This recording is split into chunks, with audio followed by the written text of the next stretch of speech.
Blog Talk Radio. Welcome to the Institute for Personal Development, Kriya Yoga Ashram, where total consciousness is the new frontier. Kriya Yoga is union of the individual with the divine. Join us as we explore the practices to initiate this process. Good morning. Welcome to the Voice of Yoga. Let's Talk Consciousness. I am your hostess, Lisa Winton, and with me is Kenny Toy, also known as Swami Jayananda, founder of the Institute for Personal Development, located here in Hampton, New Hampshire. Good morning, Swami. Thank you for being here today. How are you? Good morning. I'm doing pretty good today. How about you? Well, I'm doing pretty good today, too. Thanks for asking. And we want to thank you all for tuning in. So today on the Voice of Yoga, we have dedicated 12 shows to discussing the 12 signs of the Zodiac as a map leading to spiritual understanding. Each week focuses on the respective sign as an archetype used in the process of an individual becoming divine. Listen this week as we explain the function of Cancer to sense the presence of the divine. These shows will explore why divine law cannot function in your experience if you are not conscious of its presence. Welcome to the Voice of Yoga. We are talking consciousness. Join the Kriya Yoga Spiritual Advance to get the light in your soul and feel divine. So, Swami, the title of our program is 12 Signs of Spiritual Truth, Part 4. And as we just stated, we're going to be talking about Cancer. So, tell us a little bit about these 12 signs of spiritual truth. Yeah, we're talking about the Zodiac, and these 12 signs are part of the one mind, and they're the facets of what we call total consciousness, making the Zodiac a template for the operations of divine mind. So the image that we use for our logo as Institute for Personal Development is really a schematic for what we call samadhi, total consciousness.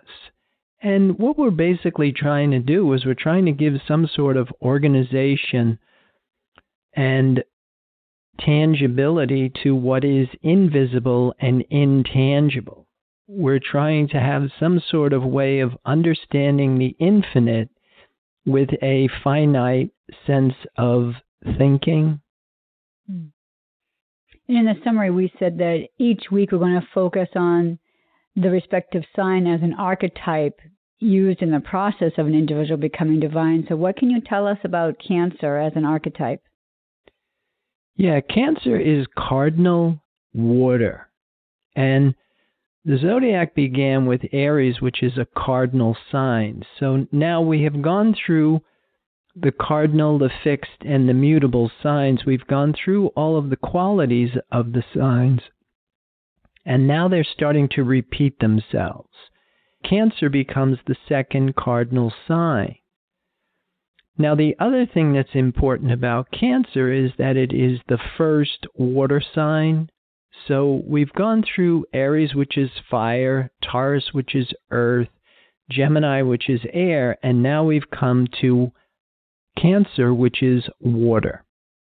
As we're starting to unlock this template for the one mind and the facets, we're starting to see a little bit of a progression of how all of these signs build on each other, that it is a progression for us to really start to evolve from having a personal sense of I to what we have been talking about is to graduate into this impersonal sense of spiritual selfhood.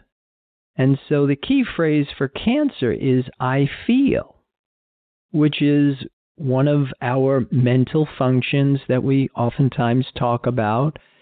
Fire is associated with intuition. Earth is perception. Air is reason. And water is feeling.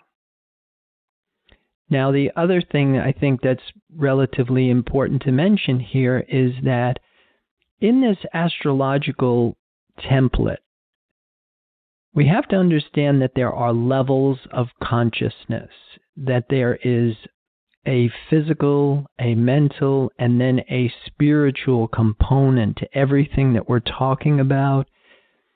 So you can't really look at a birth chart and be able to say, this is your level of consciousness, this is your degree of awareness. But in the framework of using the Zodiac as sort of a tangible way of measuring timing, especially when we are still working with the mental and the physical aspects of creation, when we are working with mortal thoughts, that having a way of acknowledging the presence of what is invisible and intangible. And so Cancer, using feeling, and not just on a sensual level, or even, say, for example, the atmosphere of your inner environment, what we call feeling, is not really the optimal aspect, just like how we think that thinking happens on different levels, feeling happens on different levels as well. So can you just back up, and you were talking about the water sign that kind of represents feeling. So how does what is the interplay between the cardinal aspect of the sign and the water aspect, the feeling part? Yeah, see, cardinal, fixed, and mutable, they really resonate to the three forces in the universe. Cardinal is the creating force, fixed is the sustaining force, and mutable is the dissolving force in the universe. And one of the obvious things that happens when the sun goes into a cardinal sign is that it is the beginning of a new season based on our observation of the external picture. It is associated with the creating force of the universe. The next thing that we want to start to look at is the element, water. And just like we had said when we talked about Aries, each sign can be broken up into what's called decadence, every 10 degrees based on the elements, that the quadruplicity of the sign is really your first decadent of Cancer is going to be associated with Cancer. The second decadent is going to be associated with Scorpio. And then the third decadent is going to be Pisces. There's an important link there that happens because when we looked at the mutable signs, that the final mutable sign was Pisces, and the final elemental sign for Cancer is Pisces. And Pisces is the 12th sign of the Zodiac. It is the completion of the circle. The relativity that starts to appear in the progression of how we're thinking also has a counterpart of how we're feeling. Cancer would be your first taste of feeling, which would again probably be more rooted in preservation and survival, instinct, appetite. As we start to evolve, as we start to expand identity beyond just seeing ourselves as separate, then these feelings change. And isn't that something that we want to strive to do, is not to have strong emotions or feelings? We want to be able to go through our life without having the judgment of what we feel. Well, in this model, we definitely do not want to be emotional. Now, what emotion is when we are reactive to our feelings. What's really interesting is as you start to grow psychologically and spiritually, and you start to move beyond reacting to the testimony of your five senses, you're going to realize that you don't want to be emotional at all. And what that means is that you don't want to fear, hate, or love anything that reports in your five senses. because that's the temptation, that's the trap that will pull you out of the perfection of your being and back into a divided sense of self and a belief in two powers, and will perpetuate what is called the hypnotism of a belief in something other than the perfection of being. And is this what we mean when we say that we want to practice detachment? It's not detachment from the world, but maybe detachment from feelings and then, therefore, like you're saying, emotions. Yeah, and actually, one of the things that I did learn is that the concept of detachment doesn't just mean to be aloof or to be negligent or in denial of what's happening. In order to really demonstrate detachment on an optimal level, you must detach from what is visible and tangible, detach from what is invisible and tangible, but attach to what is invisible and intangible. And when you can make that internal adjustment, and then what is invisible and intangible becomes your new symbol for validation, then you're no longer going to be on the roller coaster of having good feelings that can become bad feelings. Spirit, the absolute, is absolute goodness. And so when you are attached to the absolute, then you're no longer under the rulership of the law of karma. You are now under the divine law of life, which is absolute harmony, the perfection of being. So now what we want to strive to do is learn how to be able to look at all of our situations and everything that we see and hear, or anything that's projected into our senses, and to be able to look at that in an objective sense. Right. And from that, you want to be detached and never to react to that. And the reason is because it isn't real. And what we mean by not real is that it is not self-existent. It is not backed by the divine law of life, which is really the only power, the only true power in this universe. Can you just maybe explain a little bit further by what you mean about the true power of the universe? Yeah, the belief in the one power, the belief in the one mind.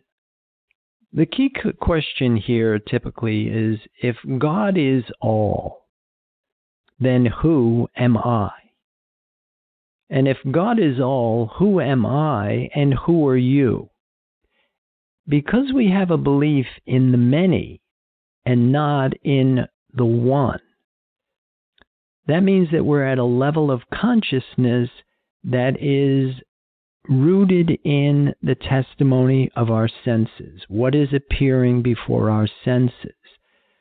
And that is under the law of karma. That has a belief in two powers. There is good and evil. There is right and wrong.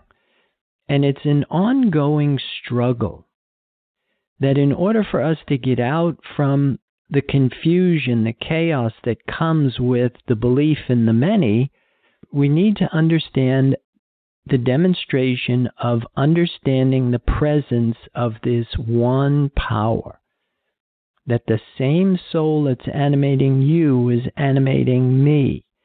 And when I recognize that to be the core of my being, then I am walking in the kingdom of heaven on earth now. Well, I think this is a good place to pause to hear a word from our sponsors. So, listeners, we'll be back with you in just a few moments.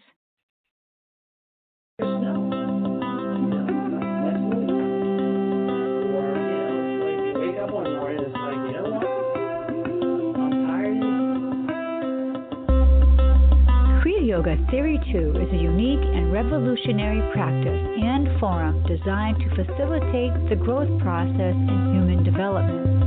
Apotheosis is a real experience and has an evidence procedure.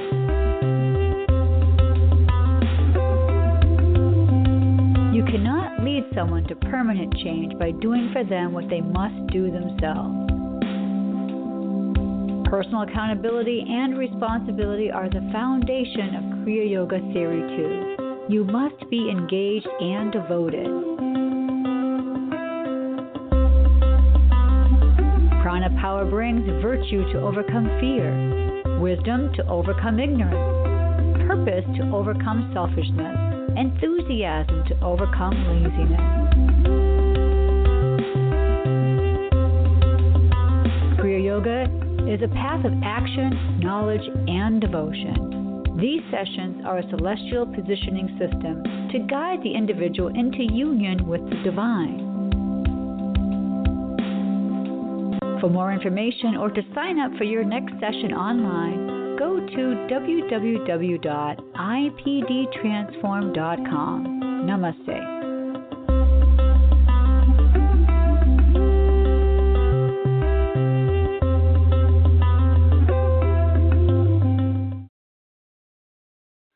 Welcome back. For those of you just joining us, you're listening to The Voice of Yoga, and we are talking consciousness. So, Swami, we were talking about the key phrase for Cancer is I feel, and you did mention the 3 levels of everything in Kriya Yoga. And let's talk about the 3 levels of feelings. Yeah, I think on a physical level, we can feel touch, tactile touching of something in your presence. You can also feel mentally. Feelings like I'm sad, I'm angry, I'm frustrated, I'm elated, I'm enthusiastic. And then, of course, I think the highest octave of feeling would be spiritual sense. To have a sense for the presence of what is invisible and intangible, something that doesn't report, it doesn't have sensation or animation, that it is the sublime. Typically, the feelings that are associated with spirit would be enthusiasm or joy, love, absolute love, not the love that can become hate. As we start to expand our sense of who we are and our understanding of how things are working, we start to have different experiences. Now, in the last couple of shows that we've done about the 12 signs of spiritual truth, we also did a section that we talked about Alice Bailey's book, The Labors of Hercules. I think now would be a good time we can talk about that. The labor that is associated with Cancer is the capture of the doe or hind. And then there's part 1 and part 2.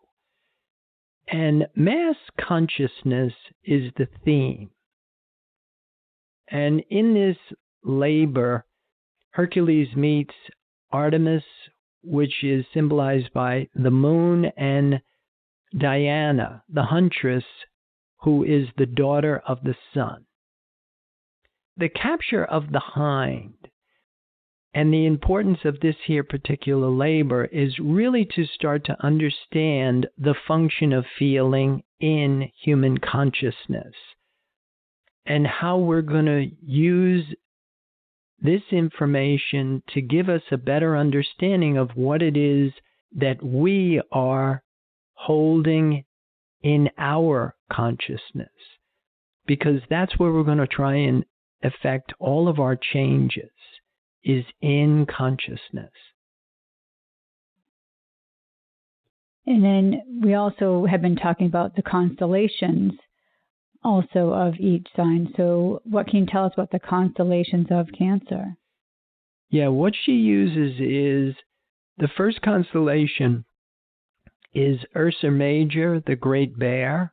The second one is Ursa Minor, the Little Bear. And the third is Argo, also called Argo Navis, which is the ship that symbolizes the span of the life of the aspirant.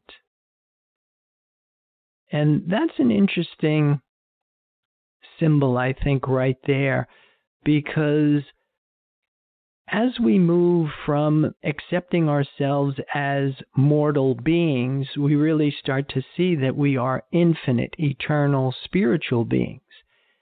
And as you start to move out of mortality and into your true identity as eternal, the first thing that we start to notice is that eternity doesn't have a beginning or an ending. That eternity does not have the sense of time.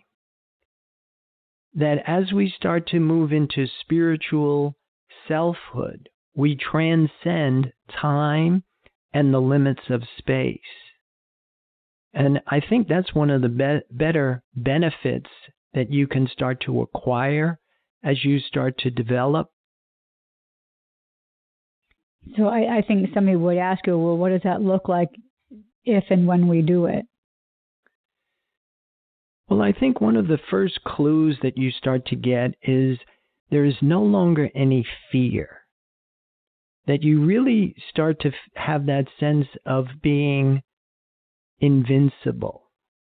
And not careless or reckless or senselessly stupid, but that you really have this sense of the one power in this universe, that there is no force that is in opposition or conflict with you.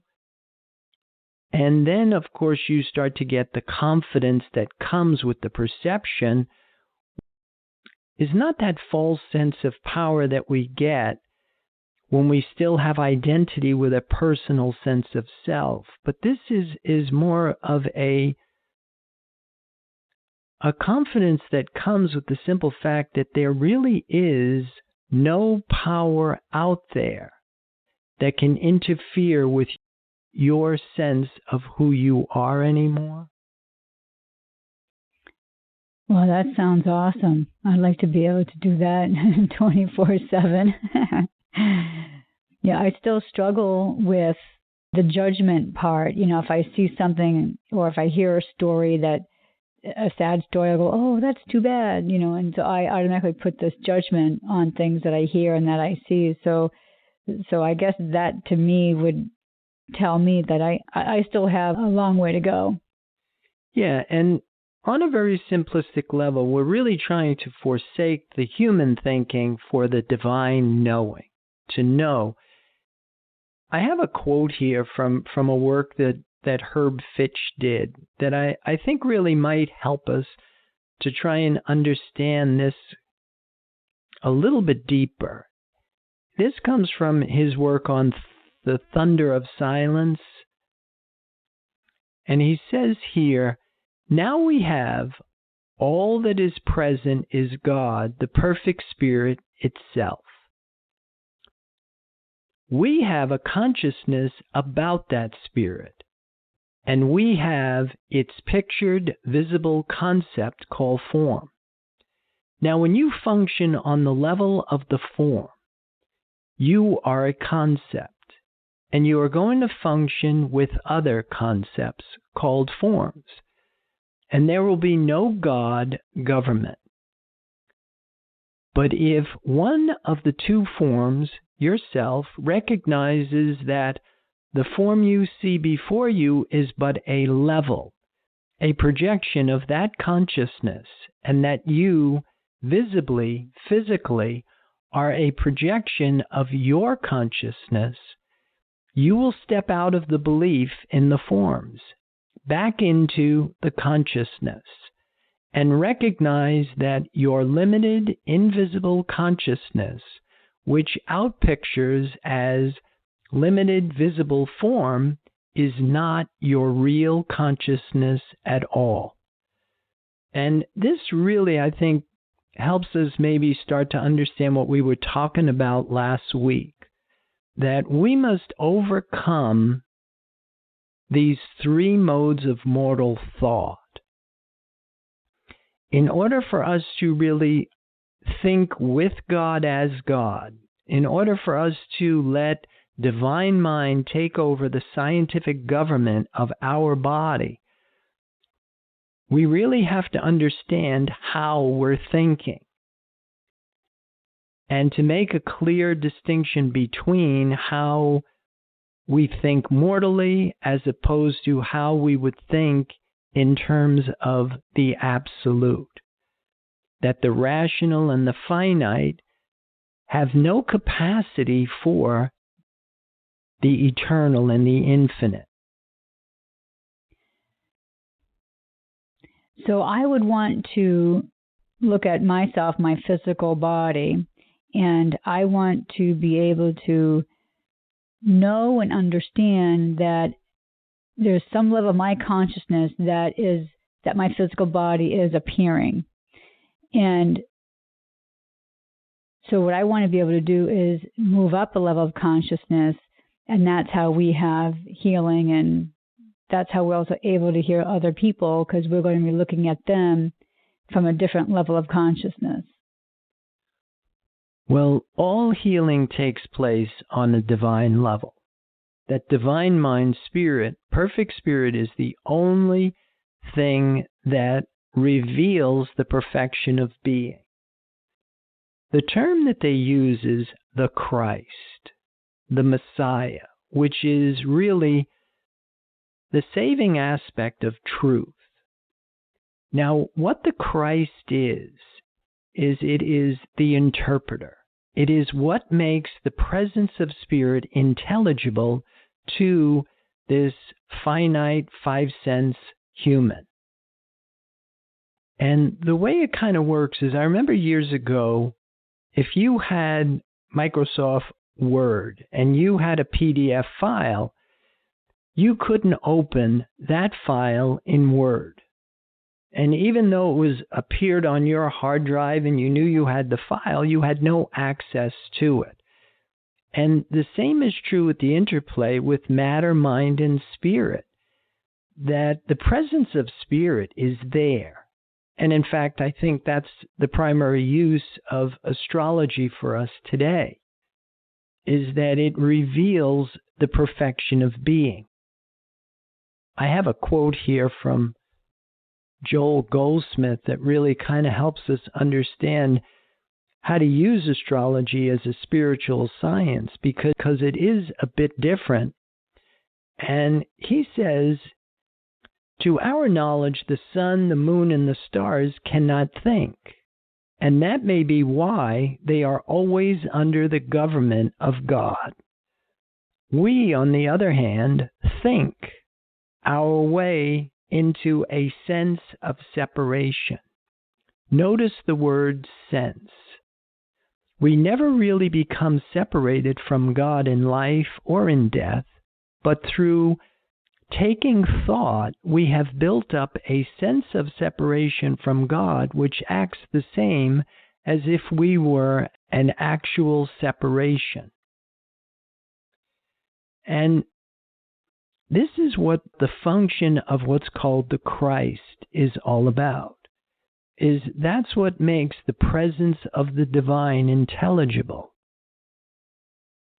And once you have recognition for the presence of spirit, then that will activate spirit in your experiences. Well, I think it's that time that we need to start closing down our show for today. So listeners, be sure to visit the website, www.ipdtransform.com. And once you're there on the home page, you'll see 3/4 of the way down a section entitled Swami Says Recent Posts, and then you'll see some more Blog Talk Radio shows that you can click on to further your spiritual understanding. Don't forget, Swami also has some tools that you can access from the website. You can take some online classes. We have Wednesdays at noon is a free webinar, and also Thursday nights at 7 is our Theory 2 class for all of those who want to talk about your spiritual developments. So, Swami, do you have any other final thoughts about today's program? Well, I would like to encourage everybody to delve into their feelings and to try and have a sense of awareness for what is invisible and intangible, and to begin to acquire a taste for its presence as a symbol for validation. And with that, I'll wish everybody a good day. Namaste. Thank you for listening to our program, The Voice of Yoga. This is Lisa Winton, along with Swami Jayananda, signing off. Have a wonderful Kriya Yoga kind of day. Namaste.